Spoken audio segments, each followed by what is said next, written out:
We're about to have a real serious talk. And it's about mental health awareness, just bringing awareness to mental health. Okay, so I feel like I could be wrong, but I think I experienced my very first panic attack back in December. I was pregnant with my son and I was laying on my mom's couch. And I remember it was probably like 1 in the morning because she would go upstairs and came back downstairs. I was just staying with her for a while. Not even a while, probably like a couple days just to keep me company while I'm pregnant. I'm laying on her couch and I remember not being, like, I felt like I couldn't breathe, literally. Like, it felt like pressure in my chest. Like even when I did try to close my eyes and go to sleep, I would find myself shaking.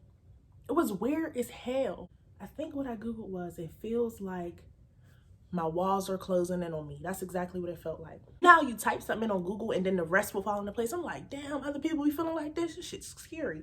And I remember my mom coming back downstairs and I told her, like, Mom, it just feel like everything's caving in on me. And she was like, oh, maybe you should just try to go to sleep.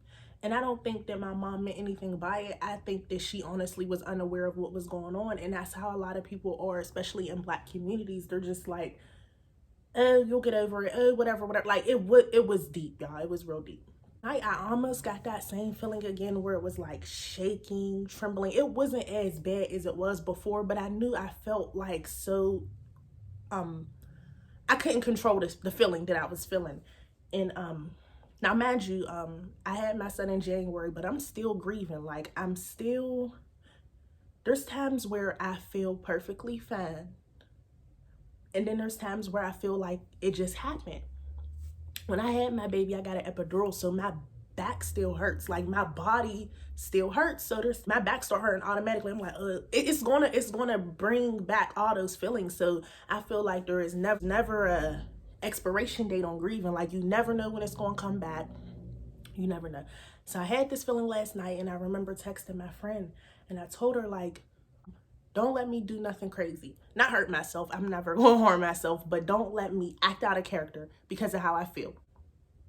I went to sleep. When I woke up this morning, I called off work. I already knew I was going to call off work. I believe in self-care is the best care. I don't care about nothing else. Like, if I don't feel right, I'm not doing it. I'm not about to force myself out of these feelings. I'm going to experience in its entirety. And then when I was laying down last night, I Googled like anxiety, shaking, or whatever, and it said something about tremors, and I'm assuming that's like that. I don't know, but I know this is a thing, and that's why I'm speaking on it, right? A lot of my followers know that I write. I'm working on a book, but it's not nothing that I'm like, oh, my book. I write every day, so everything that I let out will be included in my book. Like, it's no big deal. It's just my process. But I want to read to y'all some of the things that I wrote down today, because I feel like there's other people who need this message. And it's so crazy because you could be anxious, depressed, miserable, and be surrounded by people. So it's not people who, I live alone. It's not people who, the thing is, you could be surrounded by all these people and still feel alone. You know what I mean? So that's what it's about. It's not like, oh, you need to just do this and that. It's actually a state where you feel like it's just you. It's just you. All right. Ready? Nothing is wrong with me. God counts every tear and feels every fear. Let me honestly try to think of a time where he let me down. Bad situations, yes. Unpredictable outcomes, certainly. Heartache and pain, inevitable. But the truth of the matter is, he pulls me through. When you weep at the darkest hours, it's him. We all struggle with things no one knows about. We all feel betrayed and abandoned by people who we thought could never. Man is just man. Like, you make mistakes, so do people. It's not people we should give that responsibility to. It's God. He makes no mistakes. The good thing is, your ability to be able to feel deeply is amazing. To be in tune and not live on the surface is deep. Relax, be still, he hears you. The power of prayer is real. Believe that better is to come. Like I said in the beginning, not one time has he let you down. Things are being delayed, not denied.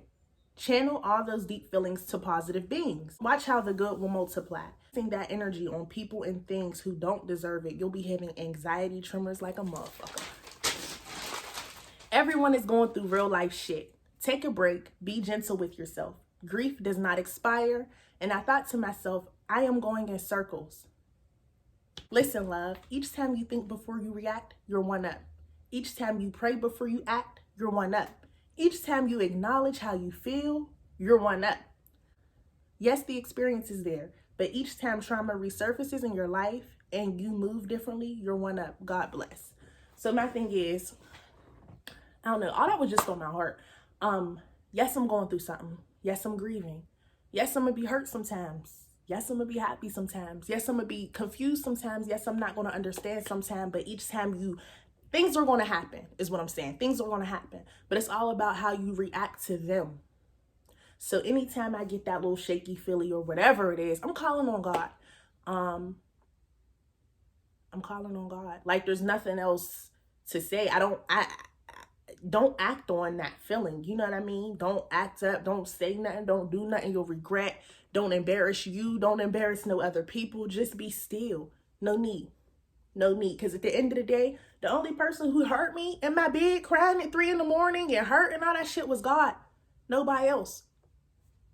No need. No need to act up. Like he hears all that. The power of a praying person is powerful. Don't ever think that your shit is going unheard, because it's not like that. Delayed, not denied. So like to anyone out there who feels like they're struggling, feel like they can't control their thoughts, feel miserable, feel depressed, feel anxious, feel avoidant, it's okay, but work through those feelings. Do not try to mask them. Do not try to cover it up. Do not work through it. Work through it and get your ones up and get your gains. I feel like the way social media is these days, it got everybody looking for validation and this and that and this and that. Like, nah, you don't gotta take shit to the net. You don't gotta do all that. Just, you got it. You're one up. You're one up. Each day you get through that grief and get through whatever you're struggling with, whatever's bothering you. Each day you overcome that. You're one up. Each day you overcome that without trying to hurt another person. You're one up. Each day you overcome that without down talking a person or whatever, you're one up. Because it's about you at the end of the day, right? It's so crazy because I ain't even finished the part about me calling off work. So I called off work this morning and my dad called me. And my dad was like, are you okay? I'm like, yes, sir. He's like, you're not crying, are you? No, sir. Are you okay? Dad, I'm okay.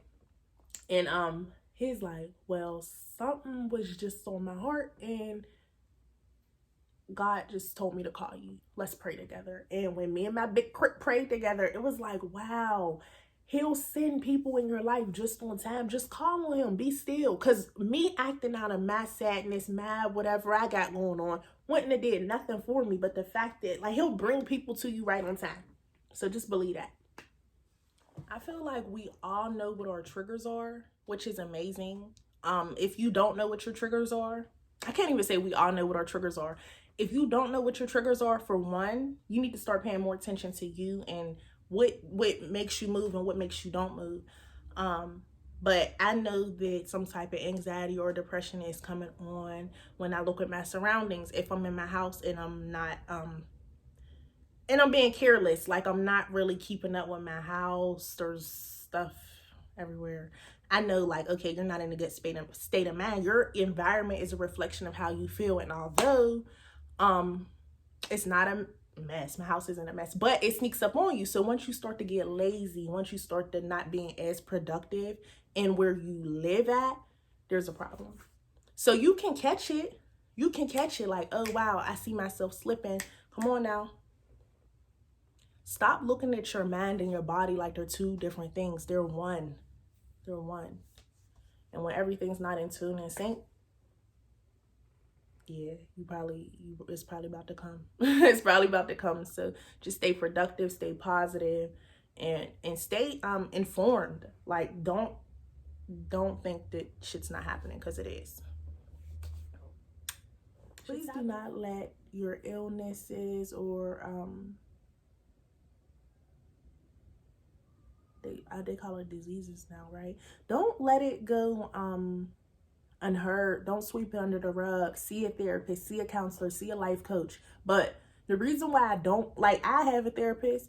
I'm not really going to, yes, seek professional help, but seek spiritual help too. Like, yes, therapists are cool, they can tell you what to do, but if you don't got that faith and that belief and that actual connection with the universe,